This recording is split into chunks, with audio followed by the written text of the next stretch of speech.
హైదరాబాద్లో గోల్డ్ మీద ఇన్వెస్ట్ చేస్తే బాగుంటుందంటారా, లేదా రియల్ ఎస్టేట్లో చేస్తే బాగుంటుందంటారా, లేదా షేర్ మార్కెటింగ్లో చేస్తే బాగుంటుందంటారా? మనకు షేర్ మార్కెట్ అంటే అది ఎప్పుడు నిలకడగా ఉండదండి, ఫ్లక్చుయేషన్ అనేది ఉంటుంది.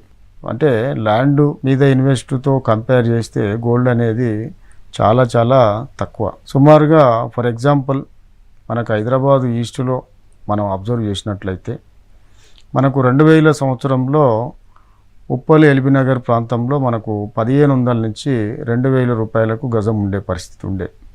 ఇప్పుడు ఇది 2023 సంవత్సరం. ఇప్పుడు ఆలోచించినట్లయితే సుమారుగా అప్పుడు ఉన్నటువంటి 1500 2000 గజం ఉన్న ఏరియాల్లో ఇప్పుడు వచ్చేసి మనకు 1,00,000కు పైన గజం ఉన్నది. అంటే అది దాదాపు ఎన్ని రెట్లండి? అది కంపేర్ చేస్తే అదే బంగారం అప్పుడు మనం కంపేర్ చేసినట్లయితే ఆ సమయంలో 4,000 రూపాయలు ఉండేది. 4,000 రూపాయలు ఉన్నది ఇప్పుడు 55,000. కాబట్టి అంటే 4,000 ఉన్నది 60,000కు వచ్చింది. అదే 2,000 ఉన్నది 1,00,000 రూపాయలు, 1,20,000, 1,30,000 ఆ విధంగా పెరగడం జరిగింది. చాలా రేట్లు ఎక్కువ.